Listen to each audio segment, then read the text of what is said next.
वैदिक maths concept part 3 यानी part 03। और इस 03 में मेरे को समझना है कि how to find the cube roots of a number. Yes, अब कोई दिए हुए संख्या दिया रहेगा, उसका क्यूब रूट्स कैसे निकालेंगे। तो उसके लिए बेसिकली रूल कुछ इस तरह से है कि जैसे कि अगर मान लो कि यहाँ पे 1 to 10 का सबसे पहले क्यूब नंबर आना चाहिए। इसके बाद कुछ जैसे अगर किसी भी डिजिट के अगर लास्ट में अगर ऐसा डिजिट रहेगा तो उसके जो हम क्यूब रूट करेंगे यानी घनमूल, उसके यूनिट प्लेस पे क्या आएगा। वैसे वाले फॉर्मेट में भी कुछ चीज़ें हैं जो इसको भी समझना पड़ेगा। तो जैसे देखो, 1 का क्यूब 1, 2 का 8, 3 का 27, 4 का क्यूब 64, 5 का 125, 6 का 216, 7 का 343, 8 का 512, 9 का 729, 10 का 1000। ये बेसिकली है जो बच्चों में भी थोड़ा बहुत ये याद रहता ही है। इसके बाद देखो कि अगर किसी के अंत में अगर 1 रहेगा तो उसका जो क्यूब रूट करेंगे उसमें देखो उसके यूनिट प्लेस पे 1 आएगा। अब जैसे 2 रहेगा तो 2 2 जा 4, 4 2 जा 8, यूनिट प्लेस पे 8 आएगा। 3 है तो 7 आएगा, 4 है तो 4 है, 5 है तो 5, 5 जा 25, 25 5 जा 125, देखो यूनिट प्लेस पे 5 आ रहा है। 6 है तो 6 आ रहा है, 7 है तो 3 आ रहा है, 8 है तो 2 है, 9 है तो 9 है। अब जैसे यहाँ से भी देखो, यहाँ 9 है, यहाँ 9 है, यहाँ 7 है तो यहाँ 3 है। यानी जिसका क्यूब कर रहे हैं वो करने के बाद जो नंबर आता है उसके यूनिट प्लेस का क्या वैल्यू है, इसका थोड़ा बहुत कॉन्सेप्ट याद रखना है इसमें। इसके बाद जैसे कि देखो, अब उसी बेसिस पे हम लोग समझेंगे इसका मेथड कि how to find the cube roots.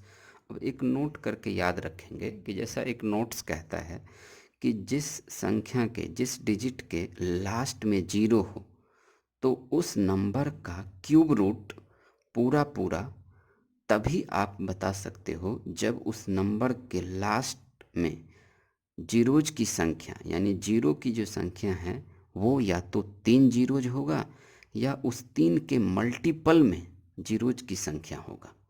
3 के मल्टीपल में जीरोज की संख्या होगा। ऐसा नहीं कि अगर 2 ठो जीरो होगा, चाहे वो नंबर डिजिट जो है वो परफेक्ट क्यूब है, लेकिन अगर उसमें जीरोज की संख्या अगर 2 है तो उसका परफेक्ट क्यूब आप नहीं निकाल सकते हो, क्योंकि उसमें 3 जीरोज होना चाहिए या 3 के मल्टीपल में। जैसे देखो यहाँ 512, तो जैसे ये 8 का क्यूब है 512। अब जीरोज की संख्या या तो 3 गो है तो ठीक है, यहाँ पे देखो 3 3 6 जीरोज है, चलेगा। 3 3 6 3 9 जीरोज है, ये भी चलेगा। लेकिन अगर मान लीजिए कि ये 216 हो गया और इस पे देखो कि ये 4 जीरोज है, तो 216 तो 6 का क्यूब होता है, लेकिन जीरोज की संख्या इस पे 4 हो गया, 3 के मल्टीपल में तो नहीं है। यानी कि जीरोज की संख्या या तो 3 होना चाहिए या 6 होना चाहिए या 9 होना चाहिए या फिर 12 जीरोज की संख्या होना चाहिए। जैसे इसमें कि 4 है तो इसका परफेक्ट क्यूब नहीं हो सकता है। अब हम लोग इसका मेथड समझते हैं कि how to find the cube roots.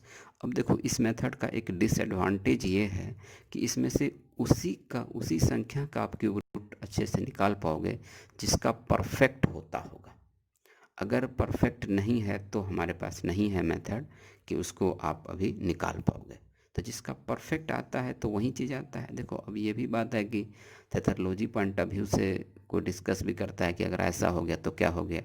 अरे यार, तो एग्ज़ाम में थोड़े है कि वो जो नहीं होता है उसका पूछा जाता है कि नहीं। तो वो परफेक्टली यही बात है कि जो पेपर में आता है, जिसका आता है वही पूछा जाता है। तो जिसका कि देखो परफेक्ट क्यों आता है ना, उसके बारे में हम लोग बात करते हैं कि जल्दी वे में कैसे फाइंड आउट करते हैं। लाइक दिस, जैसे पहला क्वेश्चन है, अब कह रहा है 32,768, यहाँ 3 लिखा है। तो पहला रूल यह क्या कहता है कि लास्ट से 3 डिजिट को अंडरलाइन कर दो। ठीक है, लास्ट से 3 डिजिट को अंडरलाइन कर देंगे। अब देखो यूनिट प्लेस पे 3 डिजिट को जो आपने अंडरलाइन किया उसके यूनिट प्लेस पे क्या आ रहा है, 8। तो 8 का हमने क्यूब कर दिया। तो 8 का क्यूब करने पे कितना आता है, 512। अब इस 512 के यूनिट प्लेस पे क्या आ रहा है, 2। तो यहाँ पे 2 लिख देंगे।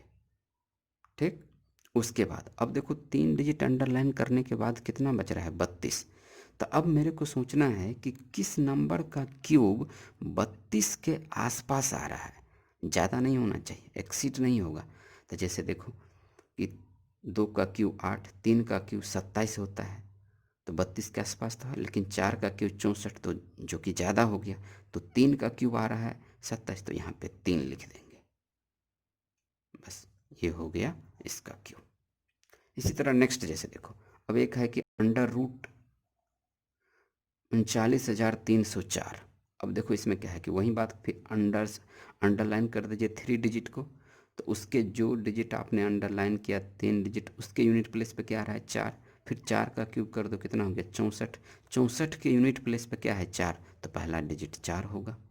उसके बाद अब देखो इसके पीछे में कितना आ रहा है 39, तो 39 किस नंबर के क्यूब के करीब आ रहा है, तो फिर 4 का तो नहीं होगा, क्योंकि 4 का तो 64 हो जा रहा है। फिर 3 लगा दो, फिर 3 लगा दीजिए, तो यानी इतने नंबर का क्यूब रूट कितना हो जाएगा 34 हो जाएगा।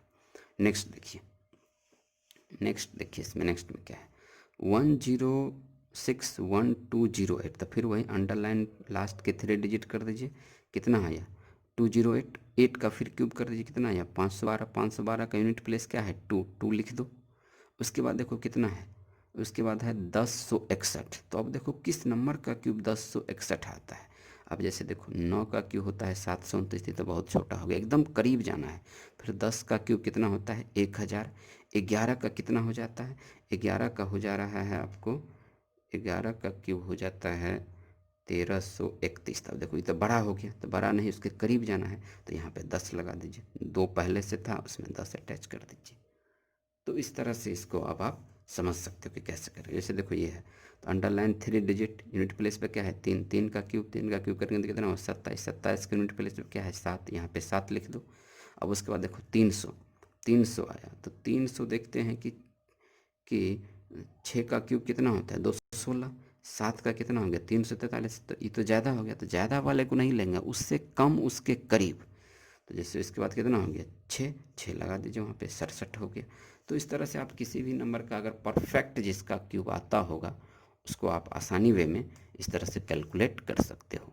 आई होप कि आपको ये क्यूब रूट निकालना किसी भी परफेक्ट क्यूब रूट वाले को समझ में आता होगा।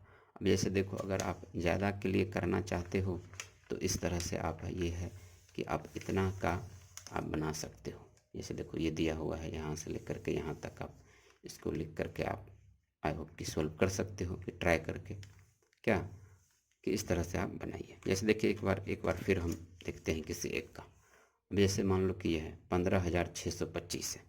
अब जैसे देखो अंडरलाइन 3 डिजिट, तो 3 डिजिट कर दिया हमने, तब क्या है यूनिट प्लेस पे 5। 5 का क्यूब कितना होता है 125। 125 के यूनिट प्लेस पे क्या आ गया 5। अब देखो जो 15 बचा है, वो 15 किस नंबर के क्यूब के करीब आता है। तो जैसे देखो 2 का क्यूब करेंगे तो कितना हो जाएगा 8 हो जाएगा, और 3 का करेंगे तो कितना हो जाएगा 27। तो 27 से ज़्यादा हो गया, तो यहाँ पे कितना हो जाएगा 2 हो जाएगा, केवल 2 हो जाएगा, तो 25 इसका आंसर हो गया। तो जो परफेक्ट क्यूब जिसका आता होगा ना, वही सबका इसमें निकल सकता है, दूसरे का नहीं निकल सकता।